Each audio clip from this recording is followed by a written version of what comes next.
자, 임피던스의 직렬 회로에 대해 설명을 드릴게요. 임피던스의 직렬 회로는 제가 저항의 직렬 회로랑 병렬 회로 이런 거 설명을 드렸었잖아요. 그거랑 아주 동일해요. 아주 동일해요. 임피던스의 직렬 회로는 우리 기억나시는지 모르겠는데 R이 이렇게 점점점점점 Rn까지 이렇게 연결한 그런 회로를 해석을 한번 한 적이 있잖아요. 아, 또 해석이래요. 그냥 풀어본 건데, 그죠? 이거를 이제 네트워크만 가져가게 되면 회로를 해석한다고 얘기를 해요.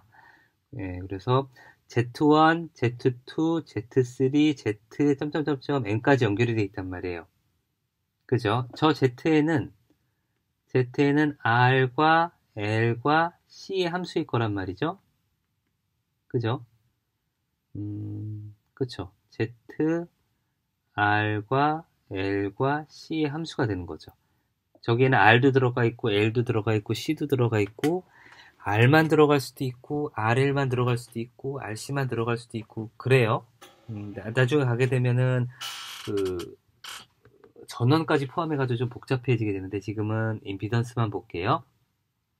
저렇게 임피던스 군이 연결되어 있는 양단에다가, 직렬 연결되어 있는 임피던스 군 양단에다가 전압 V를 인가를 하게 되면, 얼마인지 모르겠지만, I의 전류가 흐르겠죠?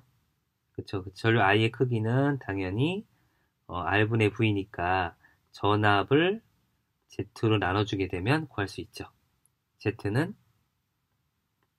Z1 더하기 Z2 점점점점 다 더하는 게 되겠고, 그죠? 그래서 이런 임피던스 직렬 접속 회로가 완성이 돼요. Z1에 걸리는 거를 V1이라고 하고, Z2에 걸리는 걸 V2라고 하고, Z3에 걸리는 걸 V3, ZN에 걸리는 걸 VN이라고 합시다. V인가 시에 흐르는 전류를 I라고 하게 되면 이거는 쉬우니까 좀 빨리 가볼게요. 각 임피던스 양단의 전압을 V1, V2, VN이라고 하게 되면 토탈 임피던스 Z는 임피던스의 총합이고 요거를 다 더한 다음에 크기와 세타를 구해서 이런 식으로 표시를 할 수가 있잖아요. 앞에 했던 거랑 똑같은 방법으로 전류 I를 구해보면 전압 V를 임피던스를 Z로 나눠주게 되는데 Z는 이렇게 표시가 됐으니까 여기로 넘어가서 이렇게 표시를 할 수가 있고 세타가 분모에 있네요. 그죠? 분자로 가져가면 이렇게 되죠. 그죠? 여기서 일단 한번 끊고 자 V1이라는 놈은 임피던스 Z1에다가 흐르는 전류 I를 곱하면 되잖아요. 이 I는 Z1, Z2, ZN 다 같으니까 그죠?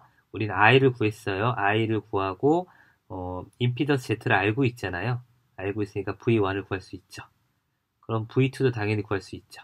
그래서 VN까지 다 구할 수 있는 거예요. 식으로 나타내면 병렬 회로는 하지 않을 거예요. 예, 똑같아요. 이거는 그냥 이걸로 바꿔줘가지고 구한 다음에 그쵸. Y로 바꿔준 다음에 구해서 나중에 임피던스 Z로 환산해주면 돼요. 그거에 대한 얘기를 하는 거예요.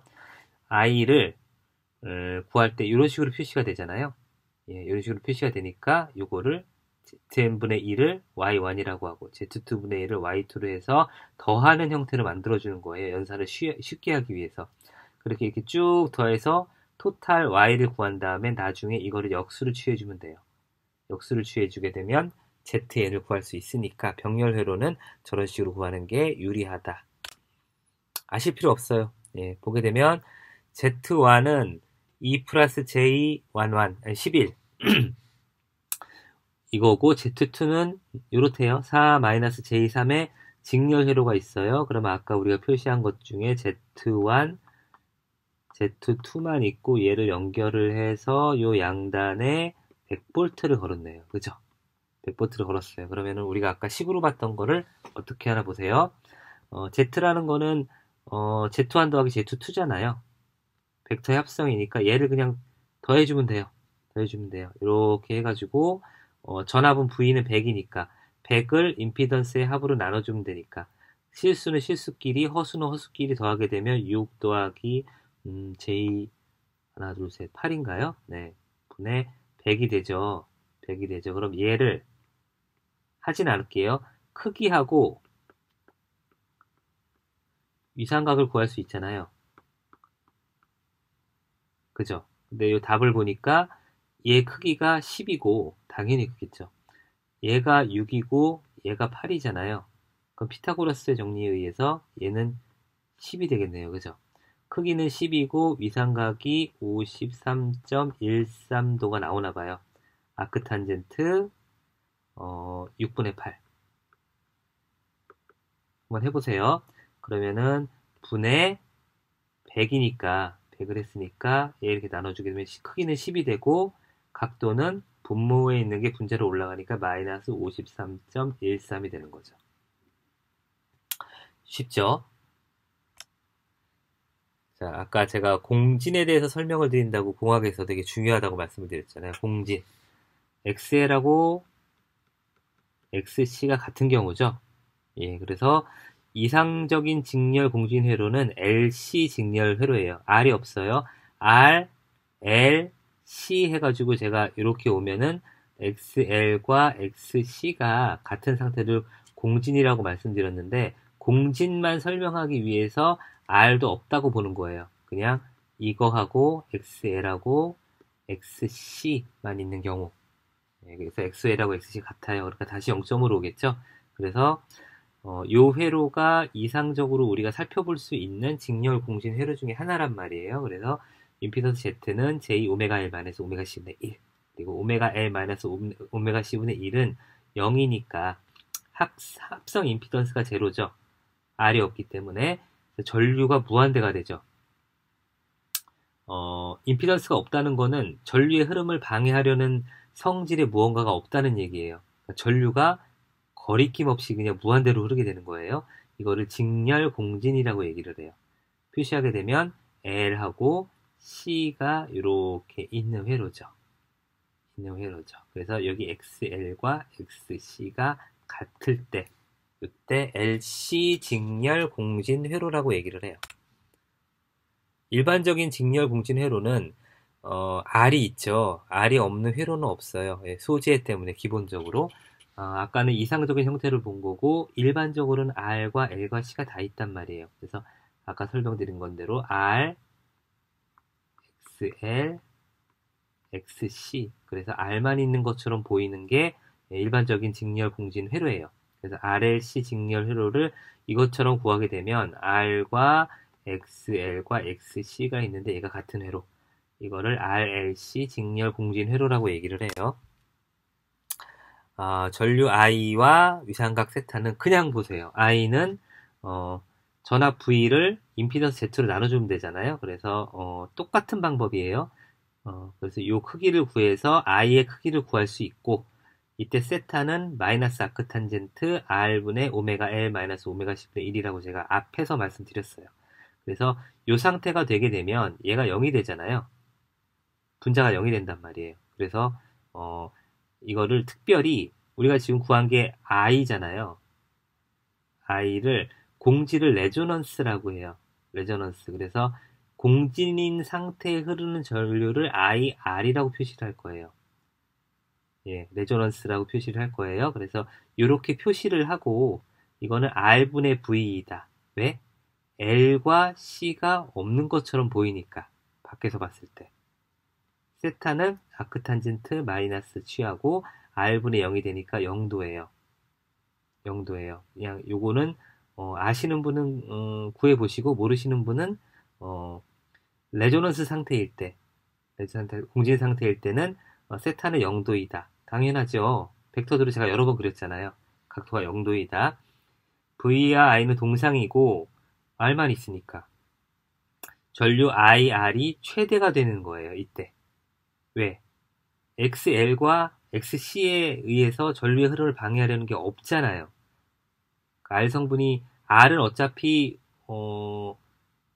주파수에 관계없이 계속 존재하는 거니까 그거는 디폴트고 XL과 XC가 적으면 적을수록 전류의 흐름을 방해하려는 놈이 작아지니까 최소가 되니까 전류 I가 최대로 흐르는 거예요.